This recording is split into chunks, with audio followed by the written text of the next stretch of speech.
The day I should have been walking down the aisle, my boss tried to force me into walking into the office instead. When I refused, he fired me. What he didn't know was that I carried the receipts, literal ones that would expose the tax fraud he'd been hiding for years. In the end, it wasn't my life that was ruined. It was his. Before we dive into this story, make sure you're subscribed and have notifications turned on so you never miss a tale of justice. And I'd love to know, where in the world are you listening from today? Let me know in the comments. Okay, let's get into it. I still remember the weight of that moment, as clearly as if it happened yesterday. I was sitting across from my boss, in his cramped office. The blinds drawn so tightly it felt like even sunlight wasn't allowed to peek inside. His face was set in that self-satisfied smirk he wore whenever he thought he had the upper hand, and he leaned back in his chair as if he were a king delivering a decree. His words, though short, cut like a blade. If you won't work on your wedding day, you're fired. At first, I thought I had misheard him. Surely, no reasonable person would expect me to abandon the single most important day of my life. One I had been planning and saving for over a year just to sit at a desk and cover an emergency shift. That could have been handled by anyone else. But the truth was staring at me plainly, written in his expression. He wasn't bluffing. He wasn't joking. He meant it. My heart sank into my stomach, and for a moment, the air in that little office felt thick and unbreathable. I could hear the low buzz of the fluorescent light above us, the faint hum of the old computer in the corner, and the steady tap of his pen against the desk as he waited for me to answer. I thought of the countless nights I had stayed late at this very desk, typing until my wrists ached. I thought of the weekends I had canceled personal plans to come in and cover shifts for coworkers who had families, birthdays, or emergencies. I had been proud of my reliability, proud that I could be counted on. But all of that loyalty, all of that sacrifice, it meant nothing now. He was willing to throw me out like yesterday's trash simply because I had chosen my marriage over his precious company. I didn't raise my voice. I didn't beg. I didn't even cry. What I felt in that moment was not just anger, but something sharper, colder, a sense of clarity. This wasn't just about me refusing one shift. This was about power. He wanted to see if he could control me even in the most personal corner of my life. And when I didn't bend, he decided to break me instead. So I stood up. I gathered my bag slowly, deliberately, while his smug grin lingered, as though he had already won. My voice, when it came, was quiet but firm. Then I guess I'm fired. I didn't slam the door when I left, though I wanted to. I just let it click shut behind me. The walk back to my car felt surreal. The parking lot shimmered with heat, and I remember staring at the lines of cars, wondering how many of the people inside that building would even care about what had just happened. Would they see me as the victim of injustice? Or would they accept his version of the story that I was unreliable, selfish, and not cut out for the job? But beneath the hurt, beneath the shock, a small flame was lit inside me. He had crossed a line. And though I didn't know it at the time, I had something far stronger than loyalty or hard work on my side. I had the truth. That was the moment. Everything changed the moment my wedding day became not just the start of my marriage, but the beginning of a story of betrayal, retaliation, and karmic justice. Walking away from that office, I couldn't help but replay how we had gotten here. To understand the sting of his betrayal, you have to understand the world I lived in before everything unraveled, and the kind of man my boss really was. I'd been with the company for years, longer than most of the people in my department. I wasn't the flashiest employee or the loudest voice in meetings, but I was steady, dependable, the kind of worker who kept the wheels turning quietly in the background.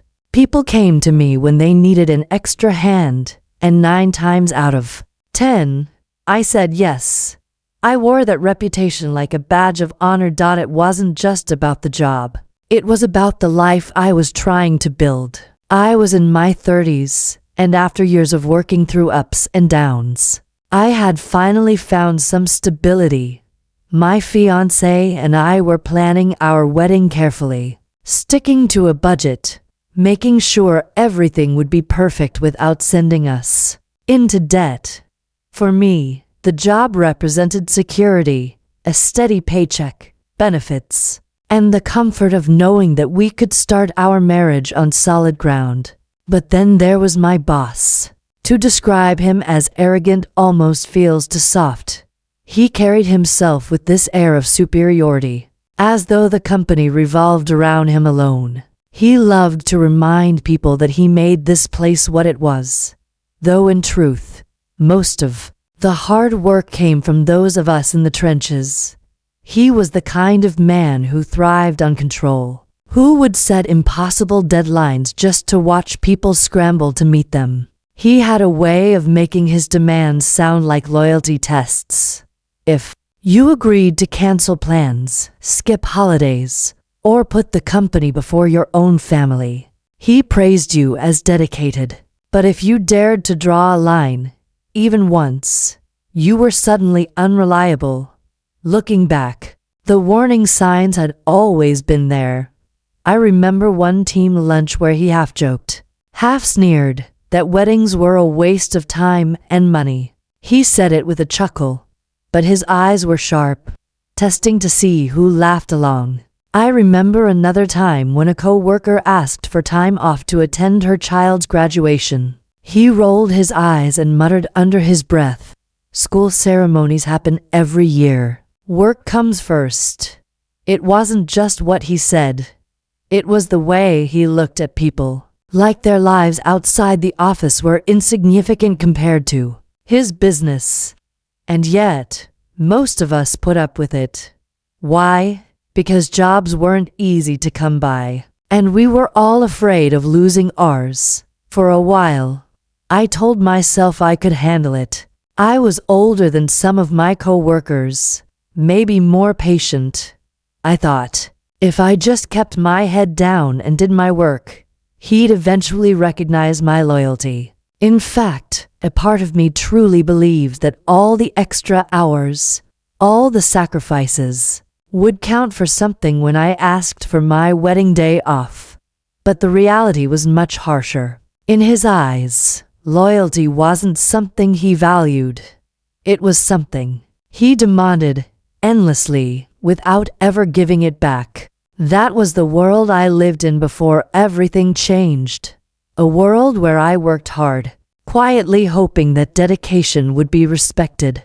And a world where my boss tightened his grip on every part of our lives, testing how much we would give before we finally broke. I just hadn't realized yet how far he was willing to go, until the week before my wedding, when he crossed a line that couldn't be undone. The week before my wedding should have been filled with final details, flower arrangements, confirming the caterer, making sure the rings were tucked safely away. Instead, I found myself sitting across from my boss, blindsided by a demand so outrageous I almost laughed at first.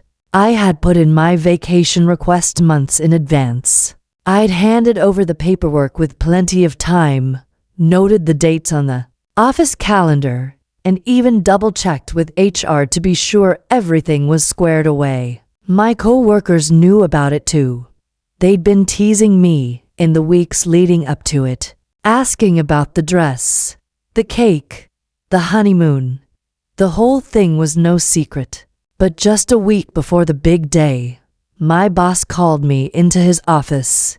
He was leaning back in his chair like a judge about to deliver a verdict. eyes narrowed in that familiar way that made my stomach knot. "I need you to come in on Saturday," he said flatly. For a moment, I thought he meant the Saturday after my wedding. Or maybe he'd mixed up the dates. "You mean the following weekend?" I asked, my voice careful. "No," he replied, not even looking up from the papers in front of him. "Your wedding day. We've had a shift open up and I need someone reliable. You'll be here." The air seemed to drain from the room. My throat tightened. "That's my wedding day," I said, as calmly as I could manage.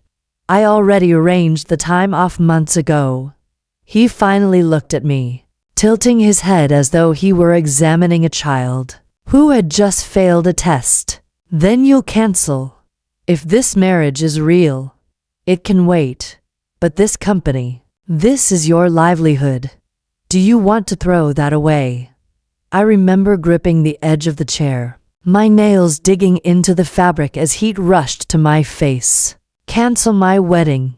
Months of planning, deposits paid, family flying in from out of town, all because he snapped his fingers a week before. I tried to reason with him. "I've covered more shifts than anyone here. I've worked weekends. I've stayed late. I've never once let you down. All I'm asking is for the day I planned for my wedding." He leaned forward then, his voice low and deliberate. "If you're not here, you're fired." That was it. No compromise. No discussion. Just a line in the sand. Drawn not because the company truly needed me, but because he wanted to remind me who held the power.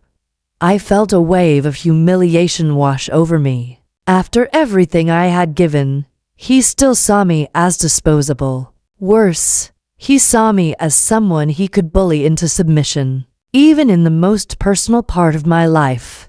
I stood up slowly, my heart pounding.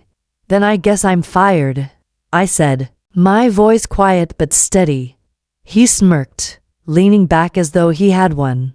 "Your choice," he said dismissively, already turning back to his paperwork. I walked out of that office with my head held high, but inside, something broke. That was the moment I realized. This man wasn't just difficult. He was cruel. He had crossed a line that could never be uncrossed. And I wasn't going to let it end there. Leaving his office that day should have been the end of it.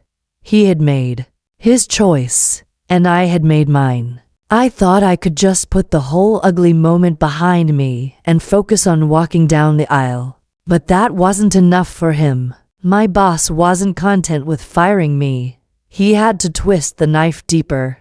Within days, word spread through the office. Not from me, of course.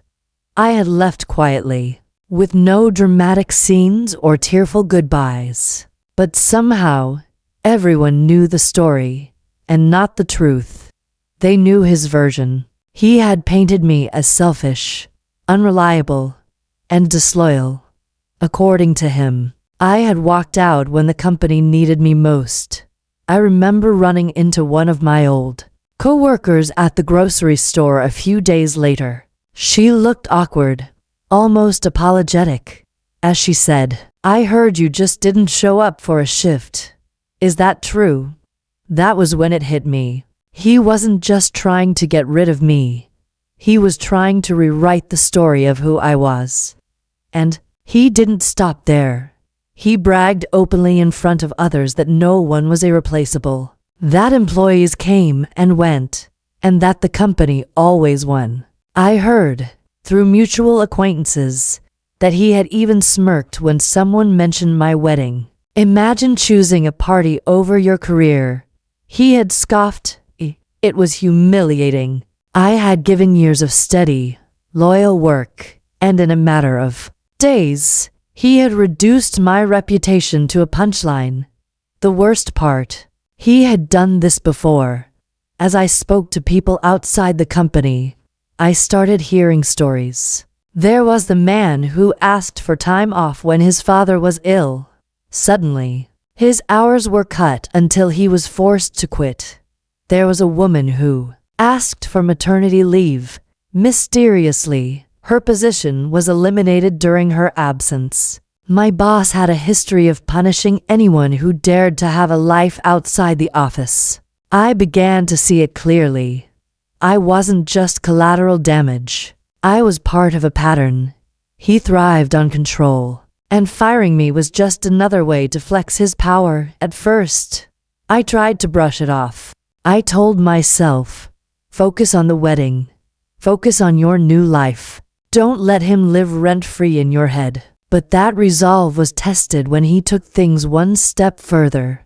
A week after the wedding, while I was still basking in the glow of being a newlywed, I logged onto a professional forum, a place where people in my industry connected, looked for jobs, and shared advice. And there it was, a post written by him, dragging my name through the mud. He didn't mention me directly, but anyone who knew our office could connect these. Some people think personal commitments excuse them from professional responsibilities. In my experience, unreliable workers always expose themselves in the end. Good companies cut them loose before the rot spreads. Reading those words, my hands went cold.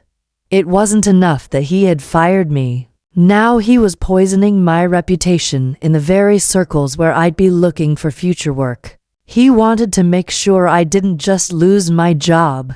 He wanted to cripple my career. And that was when the anger truly set in. It wasn't just about me anymore. It was about every person he had trampled on, every career he had sabotaged, every ounce of loyalty he had mocked. I knew then that I couldn't just walk away and let him win. Something had to change. And as fate would have it, I already had the one thing he never expected, the keys to his own downfall.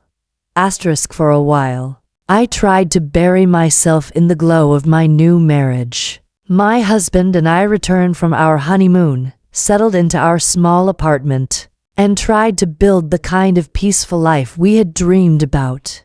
But in the quiet moments, when the wedding flowers had wilted and the gifts were all put away, the anger came back. It wasn't just anger, though. It was a gnawing sense of injustice, of unfinished business.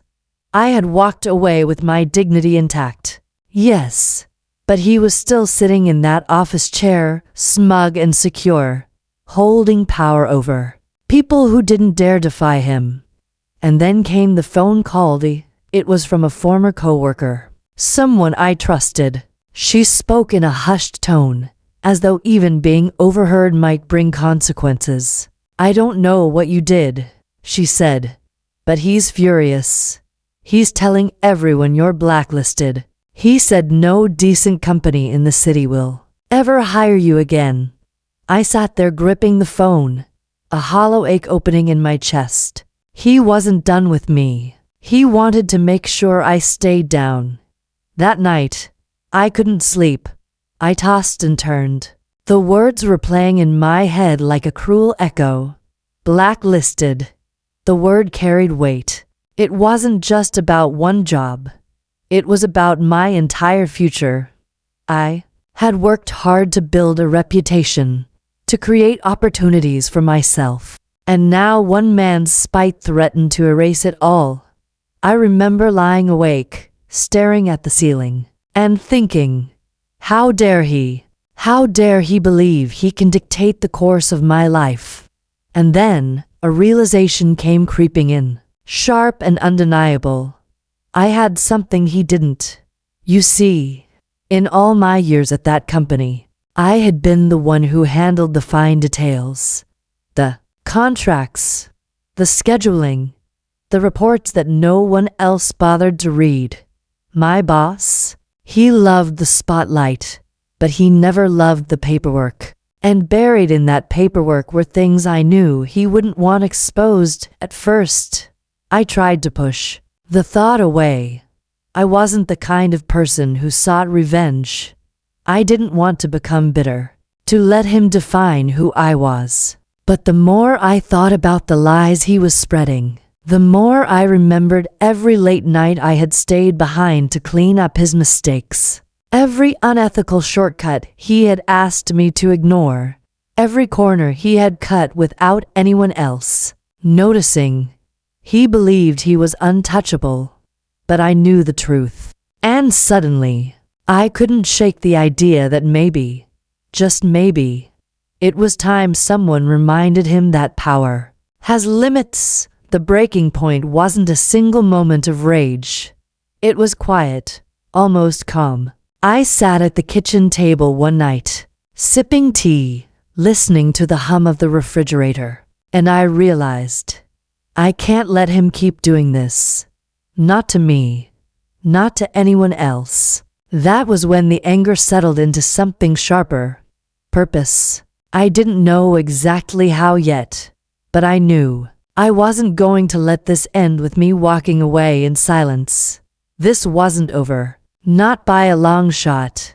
The morning after my sleepless night, I woke up with a heaviness in my chest but also a strange, steady clarity. My boss wanted me erased from the industry. He wanted me humiliated, sidelined, forgotten. But what he didn't realize was that all those years of dismissing me, all those times he waved off my work as just admin, had left me with something he couldn't take away. Knowledge. Knowledge is a strange kind of weapon. It doesn't glitter like a sword, or strike with the blunt force of anger. It sits quietly in the corners of your memory, waiting for the moment you recognize its power. And I remembered everything. Every missing receipt, every adjusted number on quarterly reports, every rushed contract that bypassed proper approval. Every time he whispered to me, just fix it. Don't tell anyone. At first, I had told myself it wasn't my place to question him. I had been young, eager, and convinced that staying quiet was the cost of keeping a job. But now, sitting at my small dining table with my laptop open, I realized I was holding a ledger of his own making, a history of arrogance and shortcuts that could topple the pedestal he stood on. The plan didn't come fully formed, like lightning, striking all at once. It unfolded slowly, piece by piece, as though my mind was laying out cards I had been collecting for years without even realizing it. The first step was remembering where I had kept copies. He never cared about the backups, but I did.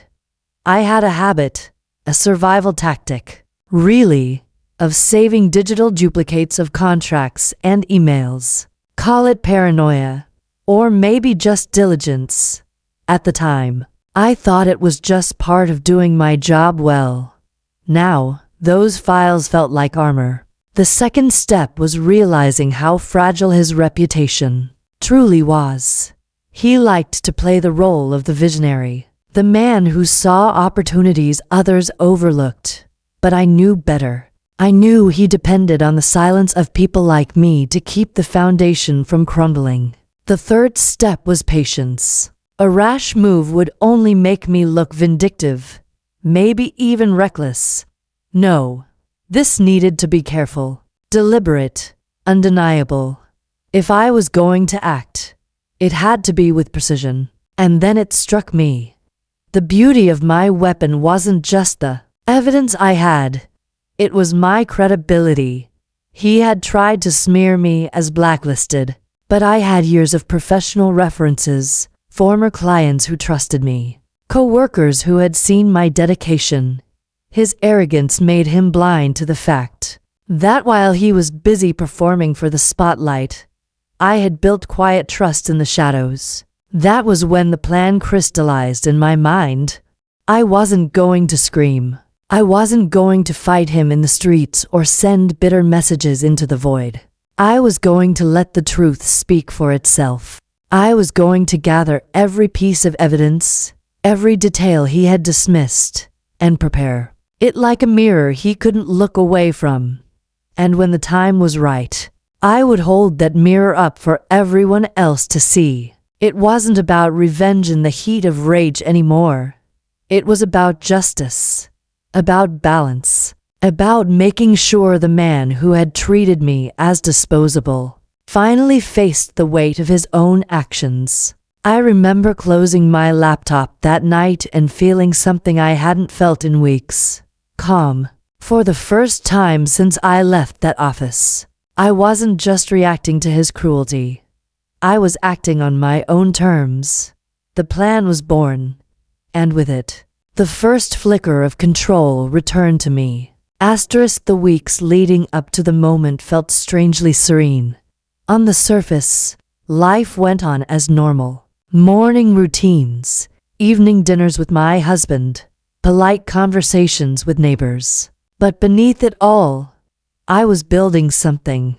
Every night, after my husband went to bed, I sat at the kitchen table with my laptop glowing softly in the dark. The hum of the refrigerator became my companion as I sorted files, cross-checked contracts, and stitched together a narrative from years of overlooked details. It was meticulous work. I wasn't just collecting scraps of information. I was creating a story that couldn't be denied. Each document was a puzzle piece. An email that contradicted a signed agreement. A financial report that didn't match the receipts. A memo he had marked urgent but never wanted logged in official records. Piece by piece, the image became clearer. A pattern of manipulation, cover-ups, and lies. And then came the day I knew the preparation was over. My weapon was ready. The trigger was small, almost laughably so. A message forwarded by a friend still at the company. An email from him, full of venom, claiming I had been incompetent and unstable, warning others not to trust me. He wanted me erased completely. Instead, that email became my signal. I remember sitting back in my chair, staring at the glowing screen, and feeling a quiet certainty settle over me. It's time. I didn't storm into his office. I didn't confront him face to face. No, that would have given him the chance to twist things, to shout me down, to play the victim. Instead, I executed my plan in silence, like pulling the pin from a grenade and rolling it into the room without anyone noticing until it was too late. I compiled my files into a single, airtight dossier. Clear, chronological, undeniable. I drafted a letter, calm, professional, direct. And then, with one deliberate click, I sent it out. Not to him, but to the people whose opinions mattered most. The board of directors, key clients, and a handful of regulators who would know exactly what to do with the information. My finger hovered over the mouse for just a breath before I pressed send. For a moment, everything was still. Then the email flew out into the world, carrying years of silence and restraint with it. I sat there, staring at the screen, my heart pounding. A strange mix of fear and exhilaration coursed through me. I had done it. After all the waiting, all the planning, I had finally pulled the trigger. The next morning, the ripple effects began. Whispers spread first. Phone calls, meetings that were suddenly rescheduled, tense faces spotted through office windows. My phone buzzed with messages from former colleagues. Something's happening. They're investigating him. By midday, it wasn't whispers anymore. It was a storm. His carefully built facade was cracking, and people were starting to see the truth underneath. I didn't gloat. I didn't even smile. I just sat quietly, sipping my tea, letting the reality sink in. After everything he had tried to take from me, after all his cruelty and arrogance, I had finally shown him the one thing he could never escape, the truth. The plan wasn't just executed, it was detonated, and nothing, for him, would ever be the same again. It happened on a gray morning.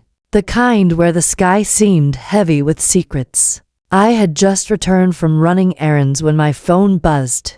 It was a short message from a former colleague, only for words. "He's out. It's over."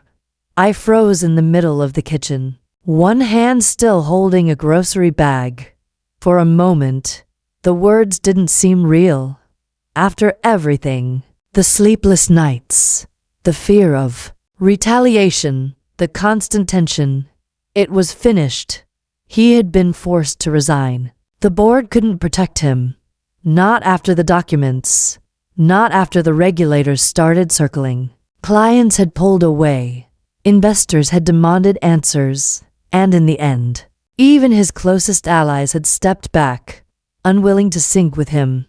I set the bag down on the counter and leaned against it, letting the truth wash over me. My chest rose and fell in a slow rhythm.